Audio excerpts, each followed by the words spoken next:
Big boss season 8లోకి 8 మంది wild card entries వచ్చిన తర్వాత బిగ్ బాస్ హౌస్‌లోని వాతావరణం పూర్తిగా మారింది. ఇక లైవ్ ముచ్చట్లు ఎలా ఉంటాయి అన్నది కూడా మనం వీడియోస్ ద్వారా షేర్ చేస్తున్నాము. So, regular Bigg Boss updates కోసం మన ఛానల్‌కి సబ్స్క్రైబ్ చేసుకోండి. అయితే ఈరోజు బిగ్ బాస్ హౌస్‌లో నిన్న జరిగిన నామినేషన్స్ కోసం అలానే వాళ్ళకి సంబంధించిన ఓటింగ్ ప్రక్రియ కోసం తెలుసుకుందాం.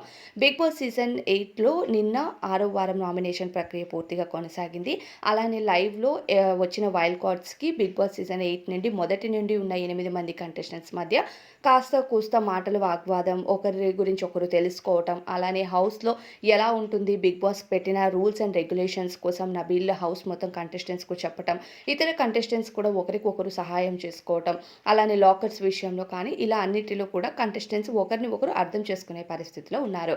అయితే బిగ్ బాస్ కంటెస్టెంట్స్‌కు 6వ వారం నామినేషన్స్‌లో భాగంగా బయట ఇన్ని వారాల పాటు 5 వారాల పాటు మీరు కంటెస్టెంట్స్‌ని ఎలా చూసారో వాళ్ళకు తెలియచేస్తూ మీరు నామినేట్ చేయాల్సి ఉంటుంది అంటూ వచ్చిన వైల్డ్ కార్డ్స్‌కి చెప్పడంతో ఇక వైల్డ్ కార్డ్స్ అంతా బిగ్ బాస్ సీజన్ 8 మొదటి జర్నీ చేస్తున్న వాళ్ళందరికీ నామినేట్ చేశారు. అయితే ఒక్కొక్క కంటెస్టెంట్స్ అందరూ వచ్చి వారికి సంబంధించిన పాయింట్స్ అయితే చెప్పటం, ఈ నామినేషన్స్‌లో భాగంగా ఎక్కువగా విష్ణుప్రియ, అలానే సీత, యష్మికి నామినేషన్స్ పడ్డాయి.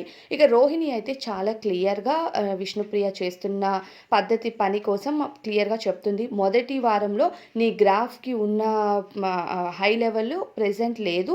నువ్వు బాటమ్ మొత్తం డేంజర్ జోన్‌లోకి వచ్చేసావు. సో, నీ ఆట మారుతూ వచ్చింది. బయట నేను వైల్డ్ కార్డ్ ఎంట్రీగా వస్తాను అని అసలు నాకు తెలీదు. కానీ నేను నిన్నే సపోర్ట్ చేశాను. నా స్టోరీస్‌లో నీ పోస్టులు పెట్టడం, విష్ణుప్రియ ఎంత బాగా ఆడుతుందబ్బా! సపోర్ట్ చేయండి అని చెప్పడం. ఇక కొంతమంది నీ ఫ్యాన్స్ అక్క నువ్వు హౌస్‌లోకి వెళ్తున్నావు కదా! విష్ణుప్రియ అక్కకి చెప్పు బాగా ఆడమని చెప్పి తను డేంజర్ జోన్‌లోకి వస్తుంది అని కొంతమంది చెప్పారు. అందుకని అది బేస్ చేసుకొని నేను నీకు చెప్తున్నాను. పర్సనల్‌గా నీకు చెప్పాలి అనుకున్నా సరే నువ్వు అర్థం చేసుకునే స్టేజ్‌లో లేవు. అందుకే నేను నామినేషన్స్‌లో చెప్పాల్సి వస్తుంది అంటూ తను ఎక్కడి నుంచి డేంజర్ జోన్‌లోకి వచ్చేసింది అనేది రోహిణి క్లియర్‌గా చెప్పింది. ఇక అలానే మిగతా కంటెస్టెంట్స్ కూడా యష్మి ప్రవర్తనపై అలానే సీత చీఫ్‌గా సక్సెస్ అవ్వలేకపోయింది అనే పాయింట్స్ పైన ఎక్కువగా వీళ్ళ ముగ్గురిని నామినేట్ చేయడం అయితే జరిగింది.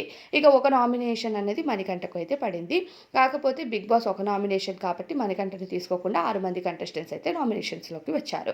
ఇక ఈ 6 మంది ఓటింగ్ ప్రక్రియ కోసం మాట్లాడుకుంటే నిన్నటి వరకు ఫస్ట్ పొజిషన్‌లో గంగవ్వ కొనసాగుతుంది.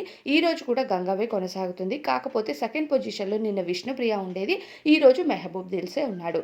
మెహబూబ్ దిల్సే ఫోర్త్ పొజిషన్ నుంచి డైరెక్ట్‌గా సెకండ్ పొజిషన్‌కి జంప్ అయ్యాడు.